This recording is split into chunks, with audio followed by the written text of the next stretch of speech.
अस्सलाम वालेकुम, मैं हूं रज़ा मेकियान। आप देख रहे हैं IR की न्यूज़। आइए जानते हैं आज की कुछ अहम अपडेट सदीक जान साहब से। पहले मैं तहरीक तहफ़्फ़ुज़ पाकिस्तान की प्रेस रिलीज़ आपके सामने रख देता हूँ। कौन कौन इजलास में शरीक था, ऐलान क्या किया गया है और इसकी इंपॉर्टेंस क्या है, और क्या इस सब के बाद इस्लामाबाद की कॉल भी आ सकती है। इन तमाम चीज़ों पर बात करते हैं।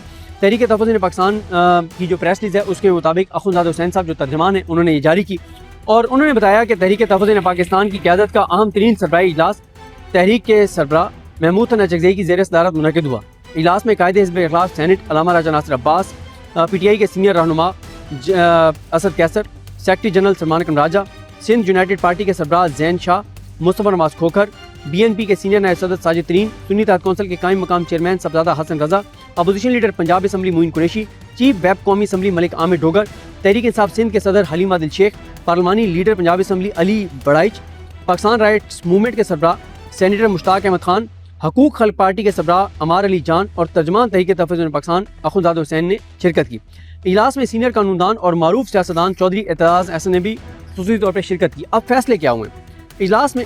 पहले ये बताया गया कि क्या हुआ कि इजलास में मुल्की और खित्ते की मजमूई सूरत हाल पर तफसीली तबादला ख्याल किया गया, जबकि मुल्क की बिगड़ती हुई मुआशी सूरत हाल पर शदीद तशवीश का इजहार किया गया।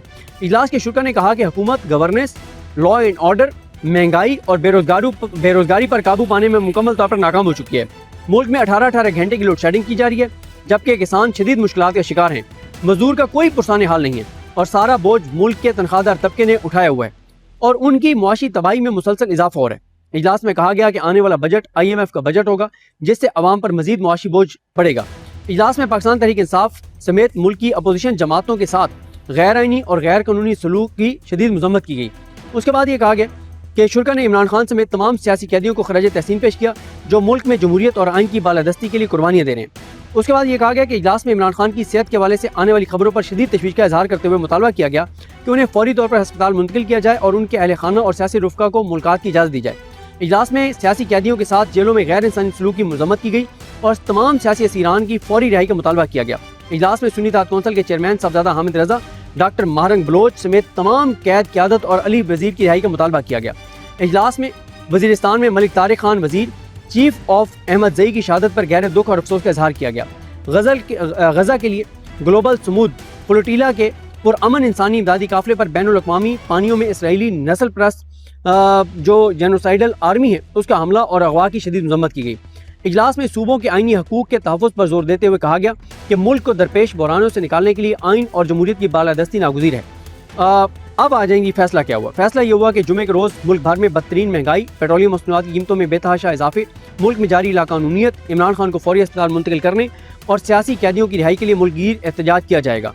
इस सिलसिले में ज़िले हेडक्वार्टर्स पर एहतजाजी मुजाहरे किए जाएंगे और फॉर्म 47 की बुनियाद पर कायम जाली असम्बली से कानून साजी कराना गैर कानूनी अमल है और मुल्क इस वक्त तारीख के बदतरीन बहरानों का शिकार है। और उन्होंने इस अज़म का इजहार किया कि आइन और अवाम के तहफ़्फ़ुज़ के लिए हर सतह पर जदोजहद जारी रखी जाएगी। एक तो देखें, बात यह है कि ये अब एक नए फेज़ का आगाज़ हो रहा है।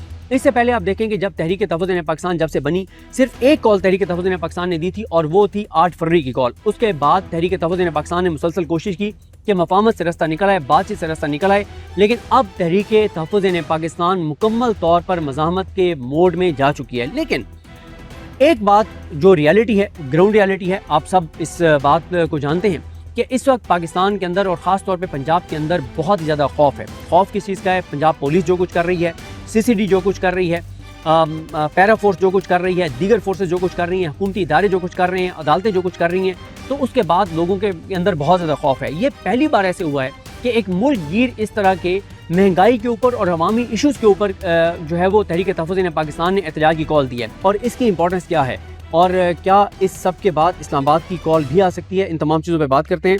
तहरीक तहफ़्फ़ुज़ पाकिस्तान की जो प्रेस रिलीज़ है उसके मुताबिक अख़ुंज़ादा हुसैन साहब जो तर्जमान हैं उन्होंने ये जारी की और उन्होंने बताया कि तहरीक तहफ़्फ़ुज़ पाकिस्तान की क़यादत का अहम तरीन सरबराही इजलास तहरीक के सरबराह महमूद हसन अचकज़ई की ज़ेर सदारत मुनक़िद हुआ। इजलास में कायदे हिज़्ब इख़्लास सेनेट अल्लामा राजा नासिर अब्बास, PTI के सीनियर रहनुमा असद कैसर, सेक्रेटरी जनरल सलमान अकरम राजा, सिंध यूनाइटेड पार्टी के सरबराह जैन शाह, मुस्तफ़ा नवाज खोखर, BNP के सीनियर नायब सदर साजिद तरीन, सुन्नी तहत कौंसिल के कायम मकाम chairman Sahibzada Hasan Raza, opposition leader Punjab assembly Moin Qureshi, chief whip कौमी असम्बली मलिक आमिर डोगर, तहरीक इंसाफ सिंध के सदर हलीमा दिल शेख, पार्लिमानी leader Punjab assembly Ali Baraich, Pakistan rights movement के सरबराह سینیٹر مشتاق احمد خان، حقوق خلق پارٹی کے سربراہ عمار علی جان اور ترجمان تحریک تحفظ پاکستان اخوندزادہ حسین نے شرکت کی۔ اجلاس میں سینئر قانوندان اور معروف سیاستدان چودھری اعتراض احسن نے بھی خصوصی طور پر شرکت کی۔ اب فیصلے کیا ہوئے؟ اجلاس میں پہلے یہ بتایا گیا کہ کیا ہوا کہ اجلاس میں ملکی اور خطے کی مجموعی صورتحال پر تفصیلی تبادلہ خیال کیا گیا، جبکہ ملک کی بگڑتی ہوئی معاشی صورتحال پر شدید تشویش کا اظہار کیا گیا۔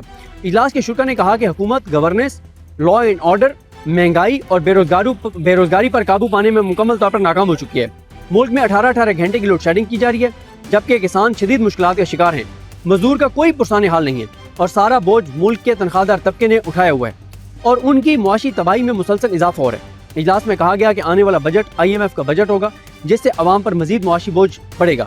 اجلاس میں پاکستان تحریک انصاف سمیت ملک کی اپوزیشن جماعتوں کے ساتھ غیر آئینی اور غیر قانونی سلوک کی شدید مذمت کی گئی۔ اس کے بعد یہ کہا گیا کہ شرکا نے عمران خان سمیت تمام سیاسی قیدیوں کو خراج تحسین پیش کیا جو ملک میں جمہوریت اور آئین کی بالادستی کے لیے قربانیاں دے رہے ہیں۔ اس کے بعد یہ کہا گیا کہ اجلاس میں عمران خان کی صحت کے حوالے سے آنے والی خبروں پر شدید تشویش کا اظہار کرتے ہوئے مطالبہ کیا گیا کہ انہیں فوری طور پر ہسپتال منتقل کیا جائے اور ان کے اہل خانہ اور سیاسی رفقا کو ملاقات کی اجازت دی جائے۔ اجلاس میں سیاسی قیدیوں کے ساتھ جیلوں میں غیر انسانی سلوک کی مذمت کی گئی اور تمام سیاسی اسیران کی فوری رہائی کا مطالبہ کیا گیا۔ اجلاس میں سنی اتحاد کونسل کے چیئرمین صاحبزادہ حامد رضا، ڈاکٹر ماہرنگ بلوچ سمیت تمام قید قیادت اور علی وزیر کی رہائی کا مطالبہ کیا گیا۔ اجلاس میں وزیرستان میں ملک طارق خان وزیر چیف آف احمد زئی کی شہادت پر گہرے دکھ اور افسوس کا اظہار کیا گیا۔ غزہ کے لیے گلوبل سمود فلوٹیلا کے پرامن انسانی امدادی قافلے پر بین الاقوامی پانیوں میں اسرائیلی نسل پرست جو جینوسائیڈل آرمی ہے اس کا حملہ اور اغوا کی شدید مذمت کی گئی۔ اجلاس میں صوبوں کے آئینی حقوق کے تحفظ پر زور دیتے ہوئے کہا گیا کہ ملک کو درپیش بحرانوں سے نکالنے کے لیے آئین اور جمہوریت کی بالادستی ناگزیر ہے۔ اب آ جائیں گی فیصلہ کیا ہوا۔ فیصلہ یہ ہوا کہ جمعے کے روز ملک بھر میں بدترین مہنگائی، پیٹرولیم مصنوعات کی قیمتوں میں بے تحاشا اضافے، ملک میں جاری لاقانونیت، عمران خان کو فوری اسپتال منتقل کرنے اور سیاسی قیدیوں کی رہائی کے لیے ملک گیر احتجاج کیا جائے گا۔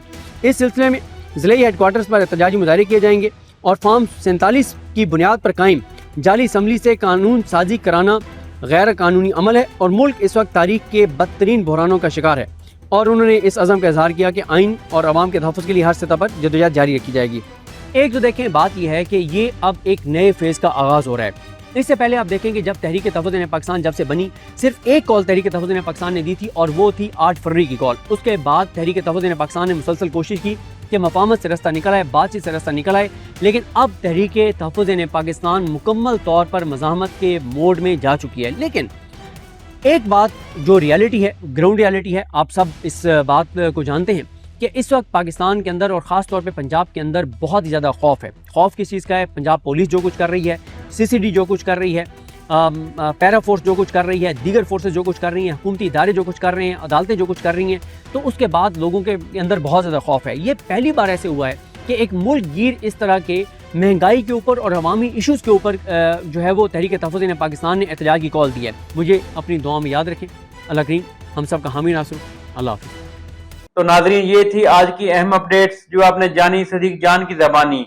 اسی کے ساتھ اپنے میزبان رضا میکن کو اجازت دیجیے۔ اللہ حافظ۔